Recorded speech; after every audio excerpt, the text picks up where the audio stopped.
Dando continuidade ao projeto Explorando o Espiritismo, a minha relação com o mundo, então, tratando do módulo em que estamos falando de reforma íntima, damos continuidade, então, ao macrotema que trata do processo de aperfeiçoamento, né?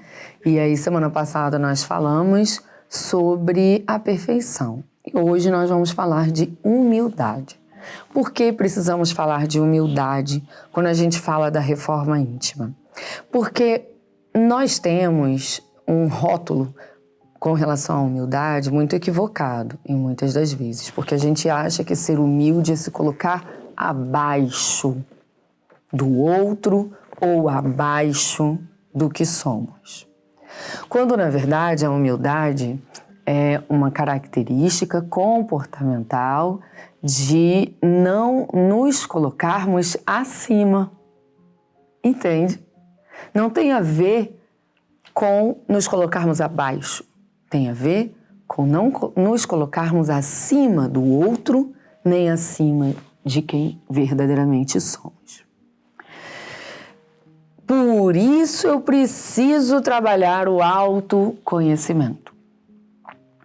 Porque o autoconhecimento é justamente um comportamento onde eu estou sempre me avaliando, não na intenção de me punir com as falhas. E aí lembremos do episódio passado, em que eu preciso me respeitar, né?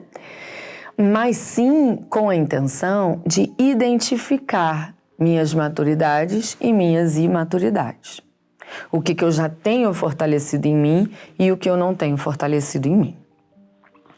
Quando eu tenho conhecimento das minhas fragilidades e alguém vem me elogiar como se eu não as tivesse, eu estou na consciência de que eu tenho essas fragilidades. Então o elogio do outro não alimenta meu ego, não me engana, não me ilude. Eu sei que eu tenho tais fragilidades e que a sua opinião é referente ao ponto de contato que você tem comigo, onde você tem uma visão limitada sobre quem eu sou. Ou a sua opinião é referente a uma interpretação que você está fazendo a partir da sua bagagem, dos seus conceitos, dos seus valores. Mas eu sei quem sou. Agora, se eu tenho maturidades e se eu tenho fortalezas e eu estou aqui para adquiri-las, quer dizer, na idade espiritual que eu já tenho, né, alguma fortaleza, alguma maturidade desenvolvida, eu também não posso subestimar quem eu sou. Porque por muitas vezes a gente faz isso. O outro vem e fala da gente como se estivéssemos numa imaturidade que não estamos mais. Então eu preciso ter conhecimento das minhas fortalezas para que eu não me perturbe ou não me confunda com a opinião do outro.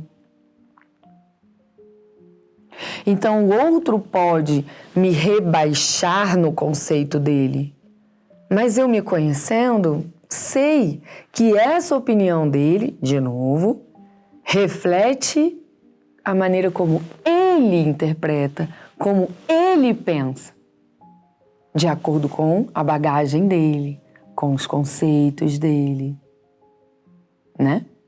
Agora, ter a consciência de que o que o outro fala tem mais a ver com a visão dele do que com quem realmente eu sou. E tendo a consciência sobre quais são minhas verdadeiras fragilidades e quais são minhas verdadeiras fortalezas, eu não vou me perder frente à opinião alheia. Podem me elogiar muito, podem me criticar muito. As opiniões eu vou receber, vou absorver aquilo que eu entendo fazer sentido e vou abstrair aquilo que eu entendo não fazer sentido. Esse é um passo, é uma coisa. A outra coisa é como eu vou me comportar diante disso. Como eu vou lidar com essa crítica ou com esse elogio. Porque de nada adianta eu ter o reconhecimento de que realmente eu tenho essas fragilidades, realmente eu tenho essas fortalezas, mas eu pegar isso e aplicar numa conduta, num comportamento prejudicial ao outro ou a mim mesmo. Porque a lei é de amor.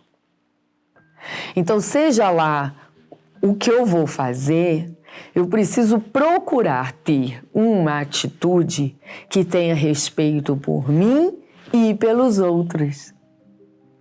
Isso é humildade. Então, perceba, eu só consigo ter humildade se eu tiver autoconhecimento. Se eu não tiver autoconhecimento, eu vou sempre achar, numa relação comigo mesmo, achar que eu tenho um desenvolvimento maior do que eu realmente tenho, ou eu vou me destruir, né, me subestimando, achando que eu tenho menos do que eu tenho. Agora, tendo esse conhecimento, esse discernimento das minhas fortalezas e das minhas fraquezas, quando eu vou interagir com o outro no mundo, ou comigo mesmo, fazendo as minhas escolhas, eu preciso ter uma conduta respeitosa comigo e com o outro, já que eu estou aqui para me aperfeiçoar e desenvolver a moralidade e a prática do amor. Então, se o outro me reduz, mas eu sei que eu não sou isso que ele está dizendo, eu tenho uma maturidade, como me posicionar sem precisar fazer o mesmo? Porque se, para que eu me eleve, eu reduza o outro, você percebe que eu estou fazendo a mesma coisa que ele está fazendo? Eu estou causando dor, eu estou causando desconforto, eu estou sendo injusto ou vingativo.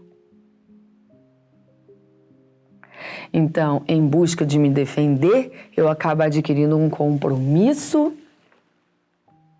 de um desequilíbrio que eu causei no outro. Então, a reforma íntima é um processo trabalhoso, porque é a gente desenvolver a habilidade de ter uma atitude benevolente, respeitosa. Então, para eu amar e para eu ser benevolente e para eu respeitar, eu vou então me colocar abaixo, né? E vou dizer assim, ai, nossa, realmente eu sou péssimo. Não, mas aí você não vai estar tendo respeito por você. Você também está fazendo mal a um filho de Deus. Então, você precisa primeiro discernir, né, as fortalezas das fraquezas. Porque isso vai te dar tranquilidade com você mesmo em reconhecer. Não, realmente, eu tenho essa fragilidade. Eu tenho. E aí a gente considera, semana passada, o que a gente falou, que é isso, não adianta. É igual você virar para uma criança, né, de 7 anos e falar assim, mas você tem 7 anos. Eu tenho 7 anos. Se você está esperando de mim que eu tenha uma vida de 15 anos, você é que está equivocado, porque eu tenho 7 anos. Essa é a minha realidade. Percebe? Quando eu tenho consciência disso, isso não vai me ofender. Agora, se eu achar que eu tenho 15 anos, mas eu estou com 7, aí o outro fala assim, mas você tem 7 anos. Eu acredito que você disse isso. Causa dor. Porque eu estou fazendo tanto esforço para acreditar que eu tenho 15 anos, e aí vem alguém e diz que eu tenho 7. Mas quando eu tenho autoconhecimento, é isso. Tenho 7 anos. Percebe? Então, ter esse discernimento, esse autoconhecimento, nos faz bem, antes de qualquer coisa. Porque... E a mesma coisa acontece, né? Eu tenho 15 anos. Aí vem alguém e fala assim, mas você tem 7 anos. Gente, eu tenho 15 anos. O outro está dizendo que eu tenho 7 anos por uma interpretação dele, por uma intenção dele em me magoar, em me machucar, ou porque dentro dos conceitos equivocados que ele tem, ele me classifica como algo que tem muito mais a ver com a bagagem dele, os conceitos dele, entende? Eu sei que eu tenho 15 anos. Você viveu sua história. Você nasceu em um certo ano. Se você tem 15 anos, você tem 15 anos. Podem dizer que você tem 7, que você tem... Você tem 15 anos. Podem dizer que você tem 20, 30. Você tem 15 anos. Então, o autoconhecimento já nos protege dos equívocos do outro e das más intenções do outro. Não importa o que me cobram ou o que me julgam, essa é a minha verdade. Aí, a partir daí, como eu vou lidar com isso, né? Quando vem alguém dizendo para mim que eu sou isso ou que eu sou aquilo. Aí é onde eu vou buscar a maneira mais respeitosa de me posicionar, para que eu não adquira um compromisso, né, de desequilíbrio, de desrespeito, como ele acabou de assumir. Então, a humildade, de novo, não tem a ver com a atitude que me põe abaixo, porque quando eu faço isso, eu me desrespeito. A humildade tem a ver em não nos colocarmos acima de quem verdadeiramente somos e não nos colocarmos acima do outro. Por mais que eu tenha mais maturidade em algum setor da vida do que o outro, eu não adquiri essa maturidade para reduzi-lo. Eu adquiri essa maturidade para que eu cresça. É a minha reforma íntima. É a conquista da minha reforma íntima para que eu me aproxime e alcance um dia a perfeição, que é o meu destino. Então, utilizar disso para reduzir o outro é igual o irmão mais velho, né? Que vira e diz, ele tem 15 anos, né? E aí ele reduz o outro que tem 7. Ele fala, tem 7 anos. Gente, sim, ele tem 7 anos. Ele nasceu há 7 anos atrás. Você nasceu há 15 anos atrás. É, na verdade, de muita ignorância você achar que isso o reduz, sendo que ele está vivendo a natureza da vida. Absurdo seria alguém nascer há 7 anos atrás e hoje ter 15 anos. Percebe? Então, o que você adquiriu de maturação, você não adquiriu para reduzir o outro. Você não adquiriu para competir com o outro. Pelo contrário, isso te dá maior responsabilidade, porque quem tem mais para dar. E a lei é de amor e de benevolência. A gente tem que servir. Então, se eu tenho mais, eu dou mais. E não reduzo o outro. Percebe a conduta da humildade? Mas a gente só consegue ter essa conduta ao ter o autoconhecimento, praticando essa humildade interna. É aqui dentro, é minha comigo mesmo. Aí quando eu consigo desenvolver isso aqui, aí eu vou para um exercício da conduta com o outro. Aí a gente tem que vencer nossos orgulhos, uma série de outras posturas que a gente já vem viciados por causa desse clima de competição, de um querer estar acima, outro estar abaixo. Não estamos aqui para competir, estamos aqui para crescer.